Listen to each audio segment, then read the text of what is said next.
Hey everybody, just welcome to another training tip. Again, here we are in our three-dimensional environment, and I want to share just a real important concept with people. Something that, again, I see this all the time, and you really see it when people come from just a one-dimensional, sterile training environment, and they've never really been in a three-dimensional environment. No matter how functional your game plan is in a one-dimensional training environment, it's going to change, and there's some things that you got to be aware of when you go to a three-dimensional training environment. For a lot of you guys training with us, and in the scenarios you've seen it, and just here's a killer that's got a couple guys that last a little bit, so I thought it'd help just kind of put a simple point, but I thought I'd share this with you. When you're in this three-dimensional environment, doesn't matter what's happened so far in the scenario, but I get up and I'm moving. Typically in our scenarios, you're not dealing with one guy. I got Ryan here, and he's just going to kind of I'm going to use him for the demonstration of this. Usually it's 2 or 3 guys. You get the chaos on you. The whole thing erupts. We've got the auditory going. Just one point. Notice that when we're training this, right now we're just training this. We're not live firing this, but we're just together. We're doing our own training in the environment. The lights are off. You got to train in those environments. The lights are off. I got the auditory shut off just so that you can hear me for the tape. The lights would be off, auditory be on, and you drill. You run through this in the environment so that it's as real as possible. It's inoculating us against the stressors. Here's today's mentality, or here's today's training tip. When you get up, I got 1 big or 2 big strong guys on me. Now I'm just going to get Ryan to pause right there for a second. I zone, I'm moving. I want to get out the door, but the door is blocked. We've got 2 or 3 guys. I'm being forced into the corner. Now we got a pretty bad situation here. I got like a U and no egress right here. I got to get back up to the door. But I can't just cut across the table and try to run out the egress because I got 2 or 3 other bodies here right now. So I'm running into that threat. So I need to zone or move off. As I zone or move off, guys get into here. Now it's not so much that you got caught in the corner. You really didn't have a lot of options. Okay, I don't have my weapon on me. There's no weapons I can grab. There's a chair here, but I had to get by the chair so quick because Ryan's on top and says he steps forward and I zone. Now right there he stops. I see guys zone here. Guys get tunnel visioned or fixated on the attacker. You got to keep your head on a swivel. You got to remain situationally aware. There could be a guy coming around this side. Doesn't matter. The thing that I'm getting at that's getting guys is as you blow past that chair and you're here, you're watching for the punches or the kicks. You're trying to watch his palms for weapons coming out. You're trying to watch the guy behind him. All the people are going crazy. And guys are standing here squared off and they're oblivious to something. It's not a punch. It's not a kick. It's not a knife. It's not a gun. It's the environment. Ryan now, as I'm standing here, sees that I'm somewhat ready.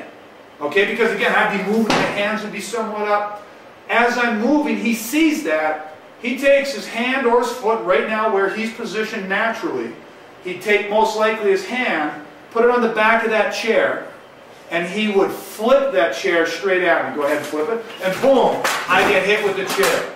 As I get hit with that chair, he follows in right behind it. Or his buddy, which has been coming this way, and I'm trying to figure out which way to go and which guy to go at. And all of a sudden, let's say I decide, F this guy, I'm going this way, and I'm going to go in with my blast, that forward pressure. I'm about to go, and the chair comes up. Boom! And I take the shot of the chair. Either way, somebody's getting in on it. Because you weren't ready for the fact that this environment, people are going to use the environment against you. Now, I could very easily turn and kick the chair towards him. So a lot of people right away, oh yeah, you kick the chair towards him. That's great, but that's intellectual. Unless you've trained that, and unless you've viscerally imparted that in your body, and you have that experience in a three-dimensional environment, my experience is that most people don't do that. They're so worried about getting punched and kicked and hit that they move and go right past the chair. And then all of a sudden, this guy who's more out of the box goes to flip that thing. Now, he goes to, so what's the solution to that? One thing is this, back up 2 inches, yeah, right there. Obviously, I might think of kicking the chair towards him, flipping the chair at him. If I could, maybe I did that on the way by because I knew that, hey, it's a chair. I know the chair moves. As I zone, I knock the chair into him. Whether I hit him or not is irrelevant. I most likely wouldn't have tried to pick the chair up because I didn't have the time.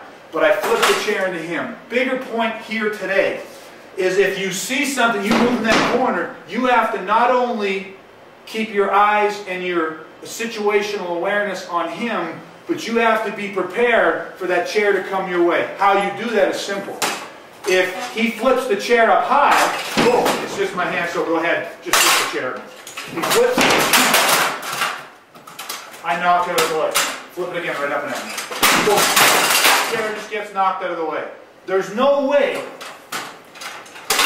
that you knock that chair out of the way unless you have an understanding that that chair can be coming at you. If he puts his foot on the back of the chair and kicks it, I may have to put my foot up, or again I have to jam it. There's a big difference between receiving a chair this way and push it or kick it again, and receiving a chair that way. The second one was more indicative of a reaction to it. It initiated a reflex, or again a primal flinch. It's the same as pre-contact threat cues. You have to be aware of it. That way you're already in action. It ties into a condition yellow. I'm aware that elements of the environment can be used as offensive weapons. That gives me two things. It gives me the wherewithal to use them as weapons, and it gives me the ability to defend against them, the same as whether it's a punch, kick, jab, cross, stick, knife, gun, bat, whatever. Now, not only is that chair, let's say he doesn't get the chair, he sees me moving this way, instead of chasing, he goes straight. And as we get here, he goes, oh beautiful, and guess what he does? He jams the table into me. Now, he goes to jam the table again, I need to be ready to stop that. Outside of jamming the table, you can have a guy who's brilliant. He goes to jam the table, I go, I stopped it, and guess what he does? He flips the table up and then pushes the table in. Boom, and now all of a sudden pushes. Now all of a sudden he's got me back in here and I'm trying to fight through a table. Okay? Put the table back up. Now, as we're cutting through this way, if I have that situational awareness, move around and I go out the door, or I engage the second or the third man. It all comes down to understanding that in a three-dimensional environment, you can move around it, over it, under it, or through it. Or you can move it. You can flip it, push it, throw it. But on the same token, you've got to be ready for them to do it back to you. Okay, so just a little bit of a tip on three-dimensional environments and training. Make sure you're in the environment. Make sure you're training with the right sights, the sounds, the smells, the feels. And until next time, take care and come 1 minute.